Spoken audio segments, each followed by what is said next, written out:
Assalamualaikum warahmatullahi wabarakatuh.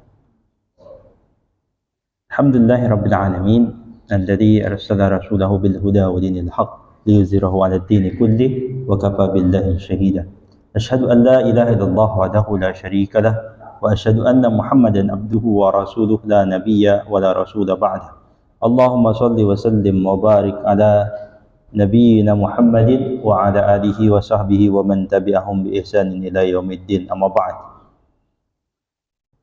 Hadirin yang dirahmati Allah Subhanahu wa taala, bersyukur kita atas segala nikmat yang Allah berikan kepada kita. Selawat dan salam tak lupa kita haturkan kepada qudwah hasanah kita, Nabi Agung dan seluruh zaman, Nabi Muhammad sallallahu alaihi wasallam, beserta keluarganya, para sahabatnya, para pengikutnya hingga akhir zaman kelak.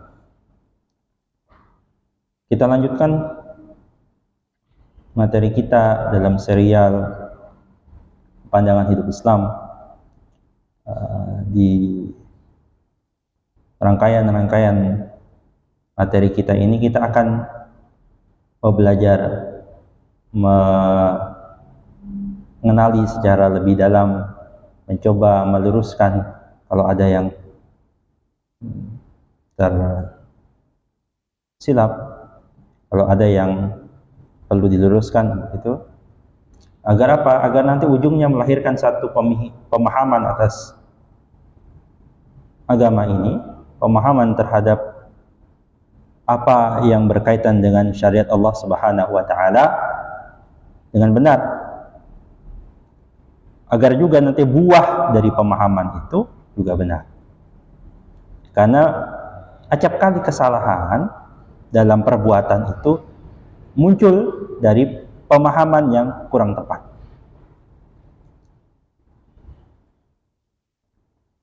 Di 2 pekan yang lalu kita sudah mempelajari tentang Nabi Muhammad SAW, mengenal konsep kenabian, memahami bahwa dalam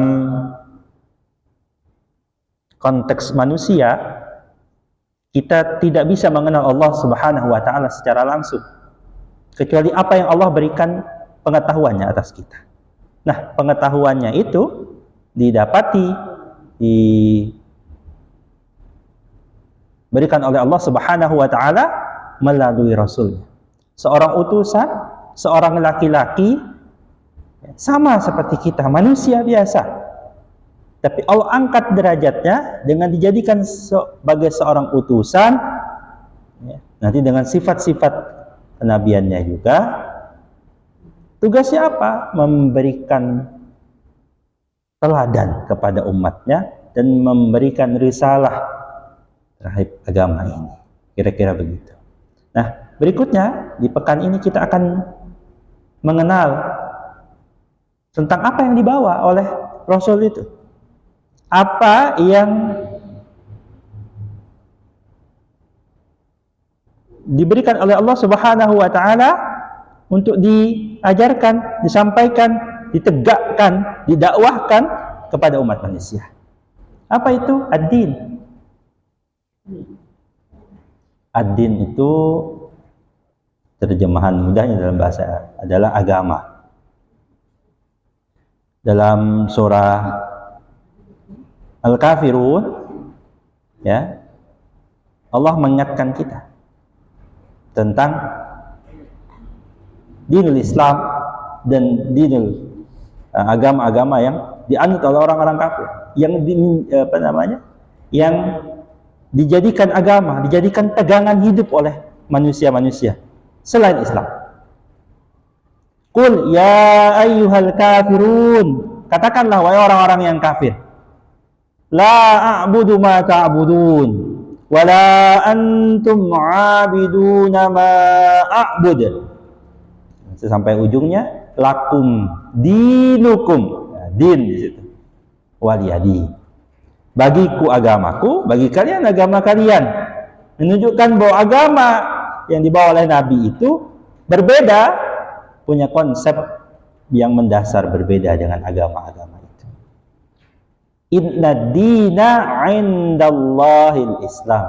Sesungguhnya agama di sisi Allah berarti yang benar itu, agama yang hak itu, inna dina indallahi islam, al-islam.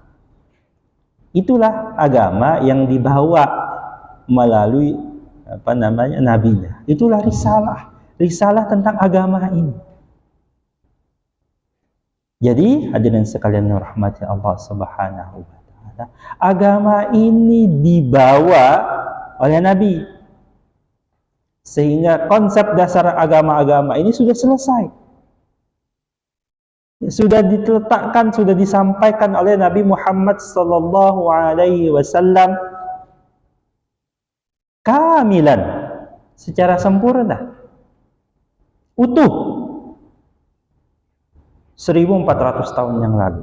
Jadi jangan ada pandangan, karena ada sebagian nanti aliran sesat yang mengatakan ada sebagian yang belum disampaikan.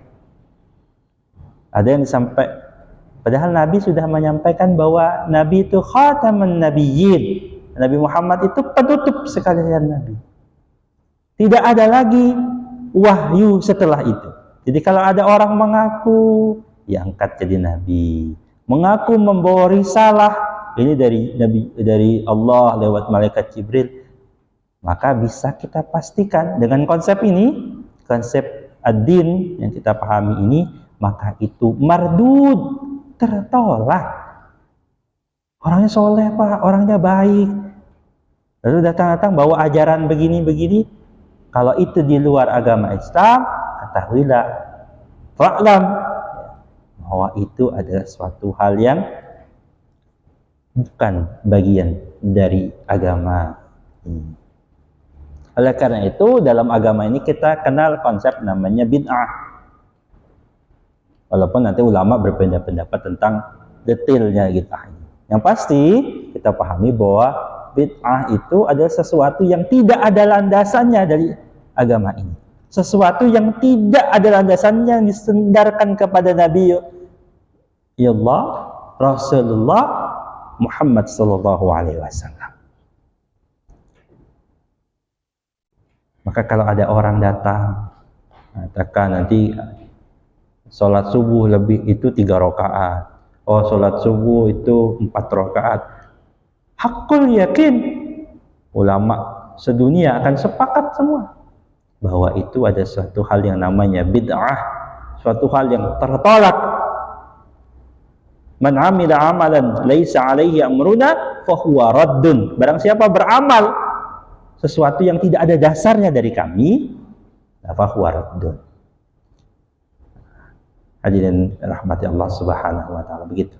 Cuma memang kita sebagai masyarakat umum hati-hati ya, karena kata-kata bid'ah ini bisa dimaknai macam-macam nanti. Ada ya, kita bagian orang yang mubtadi, yang belajar saja, yang taklid, ya, kita ikuti apa yang diajarkan para guru-guru kita, para warasatul anbiya, para pewaris para nabi.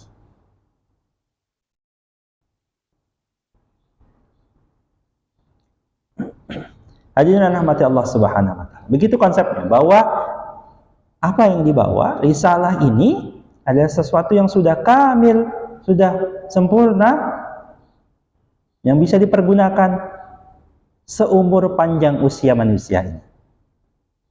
Jadi tidak ada alasannya bilang, itu ajaran sudah 14 tahun yang lalu, itu ajaran orang Arab sana, itu ajaran yang sudah kuno, itu ajaran yang tidak lagi sesuai dengan zaman. Tidak.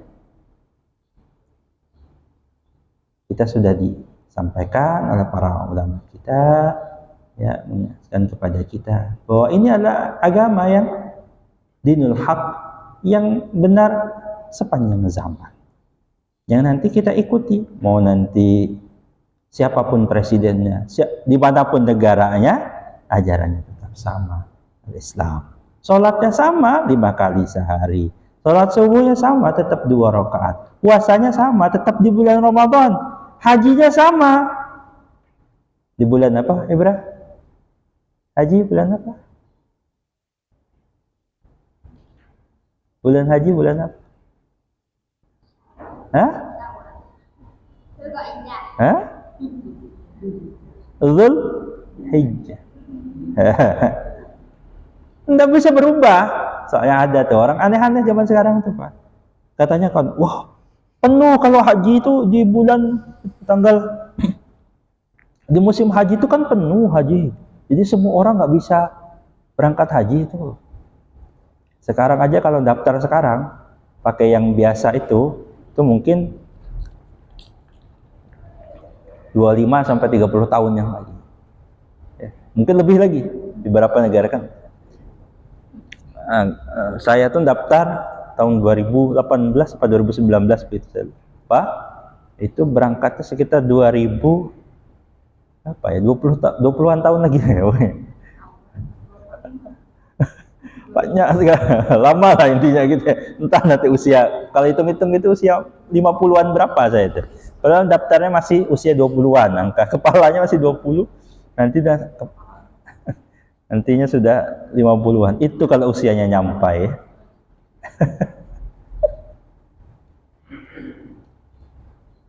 Ada yang usul, gimana kalau kita bikin haji itu seperti umroh saja, tiap bulan kayak gitu. Ada yang usul begitu. Logikanya kan masuk tuh, supaya nggak ngantri-ngantri. Ternyata agama itu bukan hanya berdasarkan logika saja. Sudah ditentukan kapan puasa, kapan haji, ya, kapan jam sholat sholat subuh itu dari jam berapa sampai jam berapa. Kira-kiranya batasannya dari fajar shadiq sampai nanti terbit matahari. Oh, kalau sholat zuhur berarti sejak tergelincirnya matahari dari itu sampai kapan? Sampai ini. Kalau dulu itu pakai hitungannya, pakai bayangan. Di beberapa pesantren itu ada yang masih ada jam-jam matahari itu. Nah, gitu. Jadi ada yang tidak akan berubah sampai kapanpun di akhir zaman. Walaupun nanti ada bagian dari agama ini yang mutaghayyirat. Ada yang bisa berubah. Bagian apanya? Ada bagian yang boleh. Nabi pakaian mungkin tidak sama dengan cara orang Tenggarong berpakaian. Kita boleh. Apakah harus sesuai pakaian semua Nabi? Tidak wajib. Kan itu ada sesuatu yang bisa berubah. Mutaghayyirat. Ada yang sifatnya nanti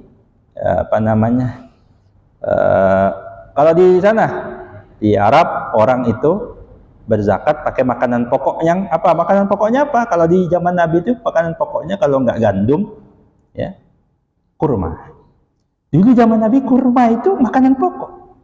Di Arab pun sekarang tidak lagi jadi makanan pokok itu kurma. Nah, gitu. Kalau orang sini nggak ada yang pakai menjadikan makanan pokok itu gandum. Gitu. Apakah zakat fitrahnya harus pakai gandum atau kurma? Tidak. Nah, nanti ulama ada yang ulama sebagian mengatakan ya makanan pokok lokal sana beras. Nanti ada lagi ulama yang menyampaikan ya boleh seukuran itu, seharga itu. Wallahu a'lam bishawab. Saya tidak akan bahas perbedaan pendapatnya. Cuma kita sepakat bahwa zakatnya begitu aturannya, nggak berubah zakatnya, tapi nanti bentuknya makanan pokoknya mungkin berbeda. Wallahu a'lam bishawab. Itu yang menjaga kita dari keanehan-keanehan. Sekarang itu bukan muncul aneh-aneh. Orang-orang yang kadang ngasih ide-ide yang kelihatannya logis, tapi tidak sesuai dengan ajaran agama kita. Mardud, tertolak. Hadirin yang dirahmati Allah, ada 1, 2, 3, 4, 5 hal yang ingin saya sampaikan di kesempatan sore hari ini. Pertama, dalam hal kita mengenal al-Islam. Dinul Islam, salah satu sisinya, ya, ini kita tidak akan bahas utuh, kita bagian membahas tentang Islam, al-Islam akhlaqan. Nah, Islam sebagai akhlak. Akhlak kepada siapa? Nah, ini penting kenapa dipahami sebagai konsep dalam pandangan hidup Islam, karena ada orang-orang yang mengatakan baik, nggak baik itu sesuai standar kita. Oh, kalau baik itu begini. Oh, nggak baik itu begini. Nah, kita ingin dalam Islam yang disebut akhlak yang baik, orang yang baik akhlaknya itu kepada siapa saja. Karena ada, mohon maaf, ada orang ngomong saya, Pak itu orangnya, mohon maaf, non muslim, tapi akhlaknya baik. Apakah betul? Kayak gitu. Pak, apakah dia nggak bisa masuk surga, Pak? Dia kan orang baik, Pak. Walaupun dia tidak beriman kepada Allah. Pak, dia kan suka membantu, suka menyumbang. Bisa ada orang bikin pengajian pun dia ikut nyumbang, Pak. Bikin masjid pun dia ikut nyumbang, Pak. Walaupun dia bukan agama Islam, Pak. Oh, dia sering bantu-bantu orang sekitar. Dia baik. Nah, ini yang perlu kita pahami. Al-Islam secara akhlak, yang pertama itu akhlak kepada Allah Subhanahu wa Ta'ala. Apakah betul orang yang baik tadi itu baik akhlaknya kepada Allah? Tidak. Barang siapa yang tidak beriman kepada Allah, sungguh buruk akhlaknya kepada Allah. Guru saya itu pernah bilang, kalau ada orang yang dibilang baik, ya, cek dulu misalnya begini. Kalau ada orang itu sama teman baik, tapi sama orang tua tuh buruk sekali akhlaknya, maka kita bilang dia orang yang baik. Ya tidak, harus melihat itu utuh. Nah, dalam Islam melihat itu utuh. Baik akhlaknya kepada Allah, nanti akhlaknya kepada Rasul, akhlak terhadap dirinya sendiri, akhlak terhadap orang lain, selesai. Tidak juga, akhlak terhadap alam. 55 itu. Alam semesta ini kita juga nanti dimintai pertanggungjawaban. Dan nanti kita lihat sekarang itu di Kaltim ini, kalau lihat naik pesawat itu banyak tuh tempat bolong-bolong, ada airnya, kayak danau buatan apa itu, tambang dikeruk tapi nggak ditutup lagi, dibiarin sembarangan, dibiarin begini, nggak sedikit anak yang tenggelam di kolam-kolam bekas tambang. Itu juga nanti dimintai pertanggungjawaban. Nanti kita lihat dalilnya satu persatu. Yang pertama, akhlak kepada Allah Subhanahu wa Ta'ala.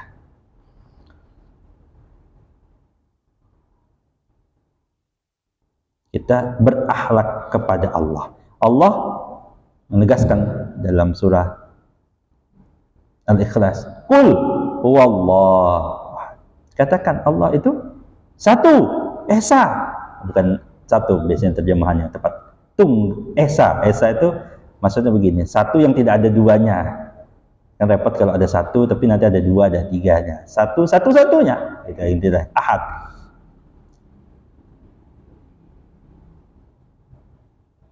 Itu Allah kita kepada Allah Subhanahu wa Ta'ala, mentauhidkan Allah. Kita di awal sudah disampaikan. Mengenal Allah, mentauhidkan Allah. Jadi tidak ada orang yang baik, akhlaknya dibilang akhlaknya baik, tapi dia akhlak kepada Allah Subhanahu wa Ta'ala buruk. Dia ingkar kepada Allah, diatur oleh Allah tidak mau. Dia orangnya baik, tapi diatur Allah suruh pakai jilbab tidak mau, suruh sholat tidak mau. Bukan masuk sebagai seorang yang muslim yang baik. Yang kedua, akhlaknya kepada Rasul. Kita lempatkan Rasul itu sesuai tempatnya. Apa tempatnya Rasul? Dalam Al-Quran. Ya, kita ingatkan dalam surah Al-Ahzab yang hafal kita ayat-ayat ini ya. Dalam surah Al-Ahzab ini. A'udzubillahi minasyaitonirrajim. Laqad kana lakum fi Rasulillahi uswatun hasanah liman kana yarjullaha wal yawmal akhir wa dzakarallaha katsira. Sesungguhnya telah ada pada diri Rasulullah itu teladan yang baik, uswah hasanah. Maka dari ayat ini sebenarnya perintahnya ada dua. Dari satu ayat itu kita melihat bahwa Allah katakan ada suri teladan pada Nabi. Maka ada perintahnya pertama, ketahui Nabi. Bagaimana akhlaknya Nabi? Maka wajib bagi kita mengetahui pertama akhlak Nabi. Katanya beriman kepada Nabi, tapi tidak tahu bagaimana Nabi itu hidupnya. Bagaimana cara makan Nabi, bagaimana cara minum Nabi, bagaimana Nabi jualan, gimana Nabi berinteraksi kepada orang tua, maksudnya orang yang lebih tua, kepada orang yang lebih muda, kepada orang yang kaya, kepada orang yang miskin, kepada orang yang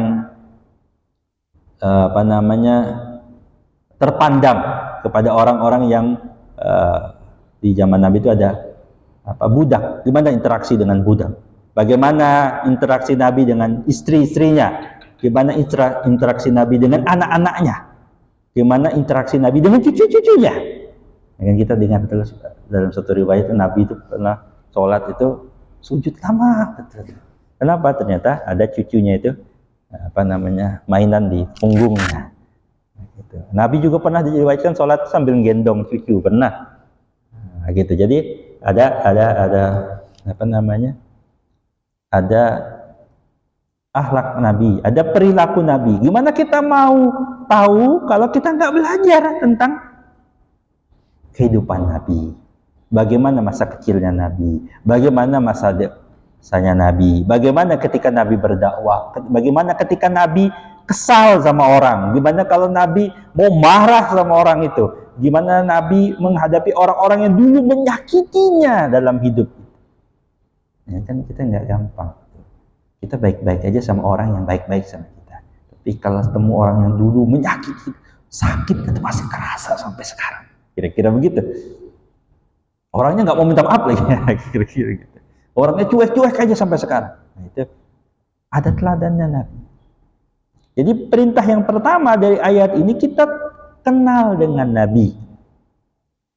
Hadirin sekalian, nanti di seri ini kita akan bahas dulu secara utuh banyak hal, konsep-konsep utamanya, nanti baru kita kenal.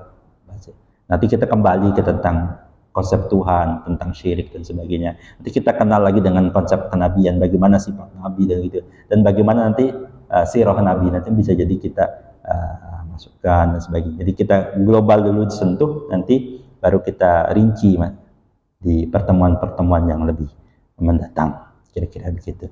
Jadi laqad kana lakum fi Rasulillahi uswatun hasanah. Nabi itu ada teladan yang baik dalam dirinya. Maka tak mungkinlah kita itu tanpa mengenal sirah Nabi Muhammad SAW.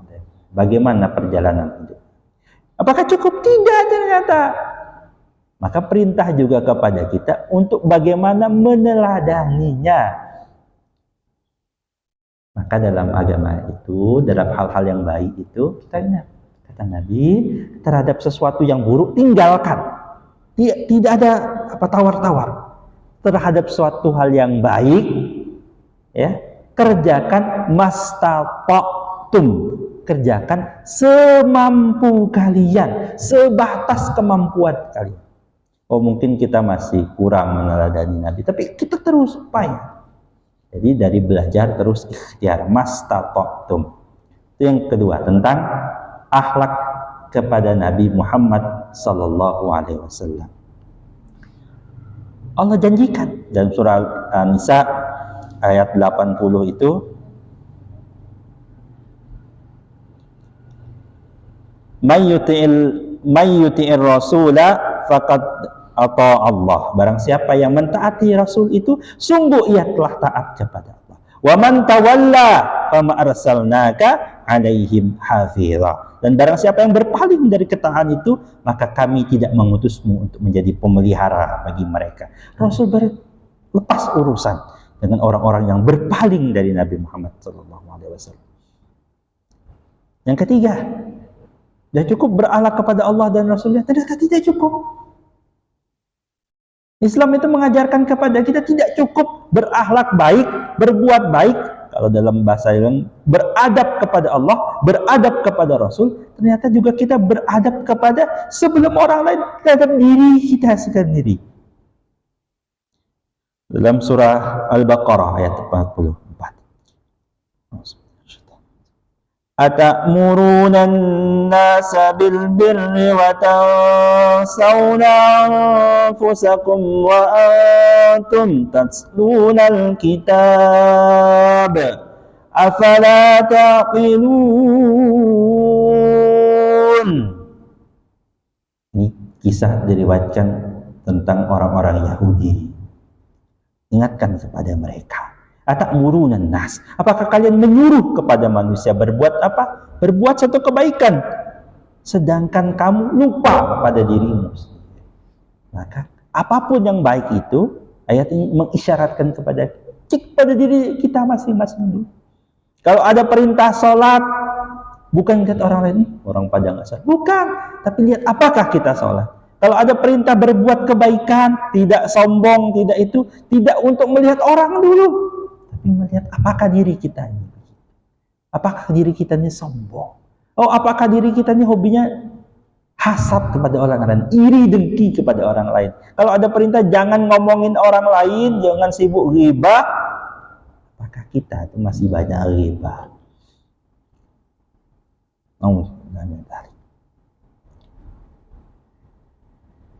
Afala ta'qilun, apa kalian tidak berpikir? Jadi akhlak pada diri dalam bahasa yang lain gitu, dalam ayat yang lain, zalimul li nafsi, orang-orang yang zalim sama dirinya sendiri. Bapak Ibu yang dirahmati Allah, ini mengingatkan kepada kita bahwa kita itu ada konsep bahwa diri ini bukan milik kita. Diri ini, fisik ini bukan milik kita. Maksudnya apa? Kalau milik kita terserah kita mau ngapain. Ternyata bukan milik kita. Jasmani yang kita miliki bukan milik kita. Allah titipkan kepada kita untuk dirawat. Milik Allah. Makanya mau diapain itu sesuai dengan apa yang diperintahkan oleh Allah. Maka orang-orang yang tidak tunduk kepada Allah lalu mempergunakan dirinya itu untuk keburukan, maka sungguh dia nanti sedang berbuat keburukan atas dirinya sendiri. Karena fisik kita nanti akan diazab oleh Allah Subhanahu wa ta'ala. Kita nanti dimintai pertanggungjawab atas diri kita. Soalnya ada orang yang bilang, ini kan aku, urusanku. Oh ini kan kali-kali amanah, diberi nasihat, diberi apa? Ini kan tubuhku, ini kan hartaku, serah-serah aku mau ngapain? Tidak. Dalam pandangan hidup Islam, bahkan fisik kita, tangan kita, jari kita, hidung kita, telinga kita, itu Allah berikan kepada kita sebagai ujian. Entah sempurna, tidak sempurna, itu ujian dari Allah. Kalau diberikan ketampanan, kecantikan, Allah akan lihat apa yang dia lakukan dengan itu. Kalau diberi kekurangan, lihat apa yang diberikan dengan itu. Kalau diberikan sehat, kuat, lihat apa yang dipergunakan dengan itu. Kalau diberikan kurang, kelaparan, kesusahan, sakit, Allah nanti lihat apa. Jadi nggak ada dalam hidup ini ya, bahkan terhadap diri sendiri itu serah-serah kita, tidak. Karena nanti semuanya dipertanggungjawabkan di hadapan Allah Subhanahu wa ta'ala. Yang keempat, hadirin yang dirahmati Allah Subhanahu wa ta'ala, kita ada akhlak kepada orang lain. Kalau ini sudah banyak sering kita dengar, akhlak itu yang paling banyak dibahas dia, akhlak pada orang lain. Tapi tak lepas bahwa ada akhlak kepada Allah, adab kita kepada Allah, akhlak kita kepada Rasul, akhlak kita bahkan pada diri sendiri, lalu kepada orang lain. Kita tengok beberapa ayat.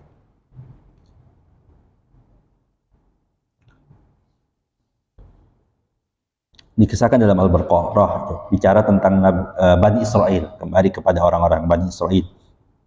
Wa idh akhadna mitsaqa bani Israila la ta'buduna illallah. Dan ingatlah ketika kamu mengambil janji dari Bani Israel itu tidak menyembah selain Allah. Wa bil walidaini ihsana, dan berbuat baik kepada ibu bapaknya, kedua orang tuanya. Wa dzil qurba, dan kepada orang yang dekat, qarib, kerabat kita. Wal yatama, dan kepada orang-orang yatim. Wal masakin, dan kepada orang-orang miskin. Wa qulu linnasi husna, dan berkata kepada orang-orang, ya, kepada manusia itu dengan perkataan yang baik. Wa aqimus shalah, dan mendirikan salat. Wa atuz zakah, dan menaikkan zakat. Summa tawallaitum illa qalilan minkum, ya. Kemudian orang-orang Bani Israel itu tidak memenuhi janjinya, kecuali kecil, sebagian kecil dari kalian itu. Wa antum mu'ridun, dan kamu sekalian itu kebanyakan ya menjadi orang-orang yang berpaling.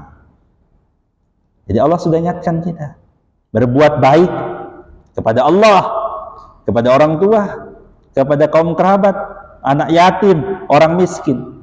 Bahkan dalam Al-Quran itu dikaitkan erat sekali agama ini. Kan banyak orang ngomong agama itu ibadah saja. Allah kaitkan erat itu tentang orang-orang yang mendustakan agama. Ara'aital ladzi yukadzibu bid-din, orang-orang yang mendustakan agama.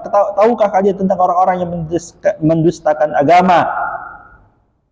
Maka itu bicara tentang apa lanjutannya lah?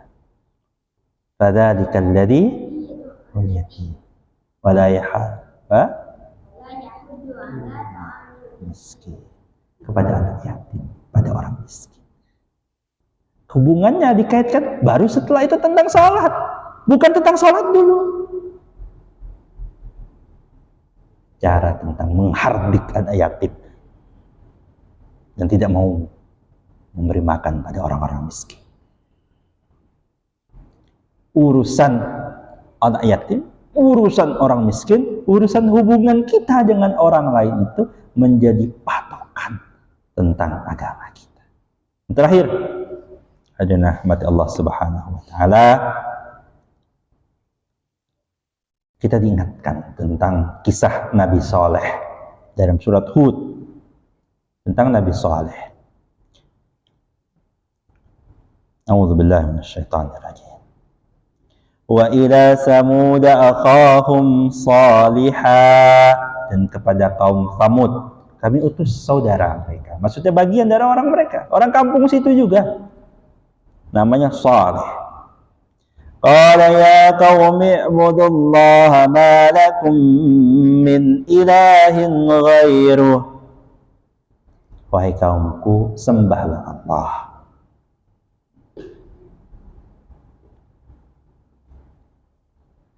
Sekali-kali ya, tidak ada Tuhan bagimu selain Dia. Wa ansyakum minal ardi wasta'marakum fiha. Dia telah menciptakan kamu dari bumi dan menjadikan kamu pemakmurnya. Kita diingatkan, dari pelajaran kaum Samud ini, Nabi Saleh menyatakan, hei kalian itu adalah orang yang diberikan amanah untuk memakmurkan bumi. Dalam ayat yang lain kita temukan, wa idza qila lahum la tufsidu fil ardi qalu innama nahnu muslihun. Ada orang-orang yang bikin kerusakan di muka bumi itu. Allah disampaikan kepada mereka, janganlah kalian berbuat kerusakan. Dan mereka mengatakan, enggak kok, kami itu berbuat baik, kami lagi cari harta, kami cari nafkah. Kita lihat banyak di kerusakan. Dhaharal fasadu fil barri wal bahr bima kasabat aydin nas. Kita nampak kerusakan di lautan, di daratan, di lautan disebabkan oleh perbuatan manusia. Kita temukan ada banjir, ada diusut-usutnya. Salah satunya ya ada andil manusia. Dulu jangan salahkan airnya. Dulu wilayah itu rawa. Itu diuruk, naiklah airnya. Kan airnya dulu di situ, sekarang naik. Lalu mereka kelumpungan, kok banjir. Dulu banyak daerah yang banyak pohonnya, ditebang, jadi banjir. Dan mereka ngeluh lagi, kenapa banjir? Wallahu a'lam bishawab. Jadi hadirin sekalian, ingatkan pertama dalam urusan agama, ad-din ini, al-Islam sebagai akhlak itu, akhlak kita kepada Allah. Lalu akhlak kita kepada Rasulnya. Rasulnya Allah, utusannya Allah. Barang siapa mendustakannya berarti mendustakan Allah. Barang siapa tidak taatnya berarti juga tidak taat kepada Allah. Lalu kita juga diingatkan, ada akhlak pada siapa? Pada diri kita sendiri. Nanti kita dipintai pertanggungjawaban atas apa yang kita lakukan terhadap diri kita ini. Lalu kita juga nanti ingatkan bahwa kita berbuat baik kepada bukan hanya diri kita, tapi yang lain. Dalam Al-Quran misalnya, kisahkan, wala susair khaddaka linnasi wala tamshi fil ardi marha. Dan jangan kamu malingkan mukamu dari manusia karena sombong, dan janganlah kamu berjalan di muka bumi dengan marha, dengan angkuh. Aku ingatkan,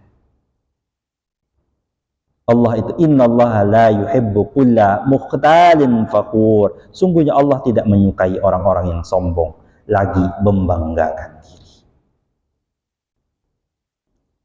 Lalu terakhir kita diingatkan bahwa kalian itu, wahai manusia, jika punya kewajiban memakmurkan dunia, tidak berbuat kerusakan. Sebagai penutup, saya bacakan surah Al-A'raf ayat 56. وَلَا تُفْسِدُوا فِي الْأَرْضِ بَعْدَ إِصْلَاحِهَا وَادْعُوهُ خَوْفًا وَطَمَعًا إِنَّ رَحْمَةَ اللَّهِ قَرِيبٌ مِّنَ الْمُحْسِنِينَ. Dan janganlah kamu membuat kerusakan di muka bumi sesudah Allah memperbaikinya, membaguskannya, dan berdoalah kepadanya dengan rasa takut dan khauf. Ini hadirin sekalian rahmati Allah, ada konsep juga. Nanti detailnya mungkin di pertemuan-pertemuan lainnya bicara tentang khauf dan roja. Kita tuh berdoa itu harus punya rasa takut dan rasa harap. Takut yang bagaimana? Ya, takut Allah jauh dari kita. Takut Allah tutup pintu rahmatnya kepada kita. Takut kita itu dijadikan Allah seenaknya saja diri. Karena ditemukan orang-orang nanti yang dibiarkan oleh Allah, biarkan aja tuh. Punya harta saja dia, melenggang seenaknya, nggak ketangkap KPK misalnya gitu. Tapi tunggu saja nanti di akhirat, habis keadaannya. Kita takut dengan keadaan seperti itu. Dan kita juga penuh harap, ya Allah, Engkau yang Maha Penyayang, sayang Engkau. Ya Allah, Engkau Maha Pengampun, maka kami berharap ampunan. Kira-kira begitu. Nanti konsep bicara roja dan haub dan lainnya nanti kita bicarakan lebih lanjut. Terakhir, kita berakhlak kepada tadi diingatkan dalam ayat itu, jangan berbuat kerusakan di muka bumi. Dan Allah itu dekat kepada orang-orang yang berbuat.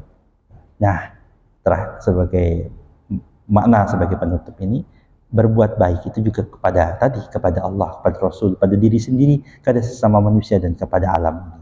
Nah, kalau misalnya kita merasa jauh dari Allah, cek kembali. Bisa jadi ada akhlak pada salah satu dari 5 itu yang kita buruk akhlaknya, sehingga Allah jadikan kita itu ibadah kurang enak, males-malesan dan sebagainya. Alhamdulillah. Billahi taufiq wal hidayah. Wassalamualaikum warahmatullahi wabarakatuh. Silakan kalau ada yang